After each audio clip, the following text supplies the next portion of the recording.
का फिर से एक बार हमारे YouTube के चैनल में। जैसा कि आपको बता दें, आज हम लोग बात करने वाले हैं बीएड कोर्स के बारे में। इसके बारे में फुल इन्फॉर्मेशन आपको देने वाला हूं। आप लोग किस प्रकार से एडमिशन ले सकते हैं, बीएड होता क्या है, कितनी इसकी फ़ी है, कौन से कॉलेज हैं और कितने टाइप्स का बीएड होता है, कितने सालों का बीएड होता है, इन सभी के बारे में आज आपको जानकारी मिलने वाली है। यदि आप लोग नए होंगे तो इस चैनल को आप लोग सब्सक्राइब जरूर से ज़रूर कर लीजिएगा और बेल आइकन प्रेस करने में किसी भी प्रकार का कंजूसी आप लोग को नहीं बरतना है। चलिए इस वीडियो को शुरू करते हैं। तो सबसे पहले हम लोग बात कर लेते हैं कि आखिर ये बीएड होता क्या है। मैं आपको बता दूं, ये जो बीएड है वो हमारा कोर्स है। किसके बाद आप लोग कर सकते हैं, तो आप लोग ग्रेजुएशन के बाद कर सकते हैं और उसके बाद ट्वेल्थ के बाद भी आप कर सकते हैं और पोस्ट ग्रेजुएशन के बाद भी कर सकते हैं। लेकिन हम लोग बात करेंगे बीएड होता क्या है। आपको बता दें, बैचलर ऑफ एजुकेशन बीएड का फुल फॉर्म होता है कि आप लोग एजुकेशन के क्षेत्र में आपने बैचलर की डिग्री प्राप्त की है। ये एक तरह से आपके लिए प्रोफेशनल डिग्री प्रोग्राम है जो आपको अंडर ग्रेजुएट लेवल के लिए आपको प्रोग्राम दिया जाता है। उसी के साथ साथ और आपको बता दें कि इसके थ्रू आप लोग क्या कर सकते हैं, बीएड के थ्रू आप लोग टीचर बन सकते हैं। यदि आप लोग टीचर बनना चाहते हैं, चाहे वो प्राइवेट कॉलेज स्कूल हो या फिर हमारा सरकारी स्कूल हो, उसमें आप लोग बीएड के थ्रू आप लोग टीचर बन सकते हैं। और इसका जो डिग्री है वो एनसीटीई के द्वारा दिया जाता है। आइए जानेंगे इसके बारे में डिटेल से। तो सबसे पहले हम लोग बात कर लेते हैं आखिर इसके लिए क्राइटेरिया क्या है, आप लोग किस प्रकार से अप्लाई कर सकते हैं।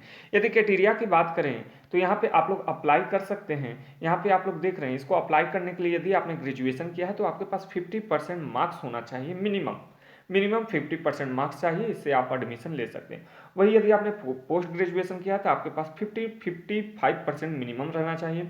और इसमें जो ओबीसी होते हैं, एससी होते हैं, एसटी होते हैं, उन्हें इसमें भी रिलैक्सेशन देखने को मिलता है। उसी के साथ साथ बता दें कि अब जो नई शिक्षा नीति आई है, इसमें यदि आपने 12th पास आउट हैं तो भी आप बीएड के लिए अप्लाई कर सकते हैं। ये जो नई शिक्षा नीति आई है उसमें आप लोग इसके लिए भी 12th के बाद भी अप्लाई कर सकते हैं। इतनी जानकारी आपको होनी चाहिए। चलिए अगली जो जानकारी वो हम लोग जान लेते हैं कि आपका कोर्स ड्यूरेशन कितने साल का होने वाला है, कितने साल का आपका होने वाला है एग्जामिनेशन।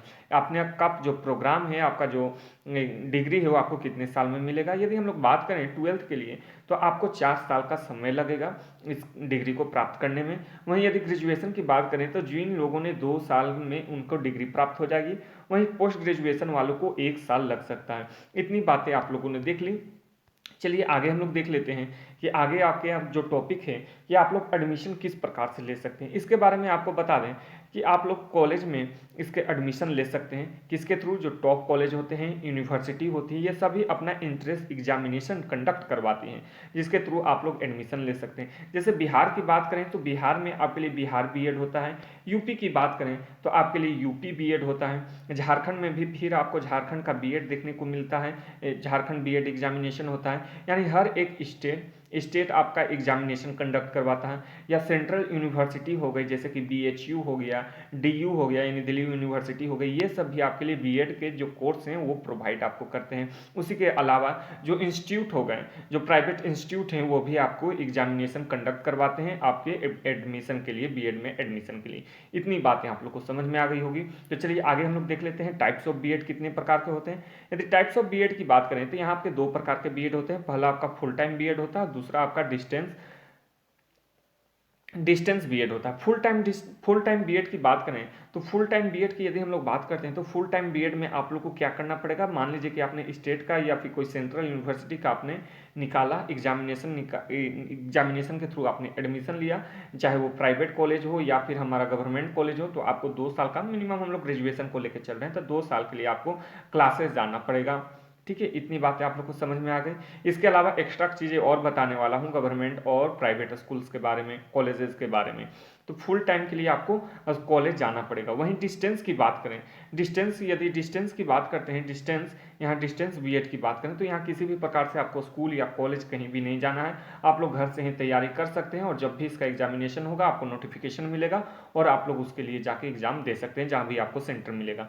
आपको समझ में आ गया फुल टाइम बीएड और डिस्टेंस बीएड में अंतर। चलिए आगे हम लोग जान लेते हैं कि आखिर इस कोर्स का फी कितना लगने वाला है। हम लोग 1 साल का आपको बताने वाले हैं, 1 साल का आपके पास कितना फी लगने वाला है उसके मद्देनजर आप लोग निकाल सकते हैं। जैसे यदि बात करें हम लोग गवर्नमेंट से, तो यदि ऑन एन एवरेज यदि बात करें गवर्नमेंट में तो आपको 10,000 से लेके 20,000 के बीच में आपका जो 1 साल का फ़ी है वो उतना लग जाता है, 1 साल का।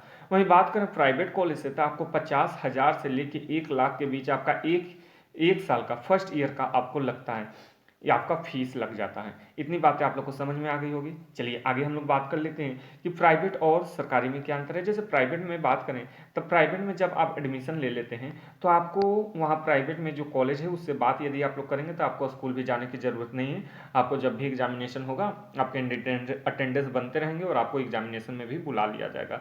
और प्राइवेट गवर्नमेंट में तो आपको स्कूल जाना ही पड़ेगा, आपको वहाँ जो भी अटेंडेंस है उसको भी आपको मेंटेन रखना होगा। इतनी बातें समझ में आ गई होगी। इन सब के अलावा आपके मन में क्या डाउट है आप लोग हमें बता सकते हैं। जैसे कि और मैं आपको बता दूं, इसका जो एग्जामिनेशन के लिए है वो फरवरी से इसके फॉर्म निकलने स्टार्ट हो जाते हैं। फरवरी, मार्च आपके हो गया, अप्रैल और मई, ये 4 महीने इसके फॉर्म निकलते हैं। अलग अलग स्टेट के अलग अलग टाइम पे निकलते हैं। जैसे सेंट्रल यूनिवर्सिटी का अलग टाइम पे निकलता है। इतनी बातें समझ में आ गई होगी।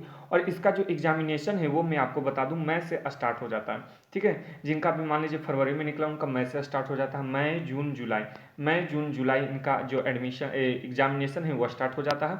और अगस्त से आपका एडमिशन स्टार्ट हो जाता है। अगस्त से इन यूनिवर्सिटीज़ में आपका एडमिशन स्टार्ट हो जाता है। तो आपको इन सब बातों का ध्यान रखना है। यदि आप लोग हमसे जुड़ा रहना चाहते हैं तो आपको सब्सक्राइब करना पड़ेगा। और जैसे ही किसी भी स्टेट का या फिर यूनिवर्सिटी का फॉर्म निकलेगा तो आपको बता दिया जाएगा। उसके लिए आपको हमसे कनेक्ट रहना होगा और कनेक्ट रहने के लिए आपको सब्सक्राइब करना पड़ेगा। यदि ये वीडियो बढ़िया लगा हो तो आप लोग लाइक भी कर दीजिए और वीडियो को शेयर भी कर दीजिएगा अपने दोस्तों के साथ। चलिए आज के लिए इतना ही। Thank you.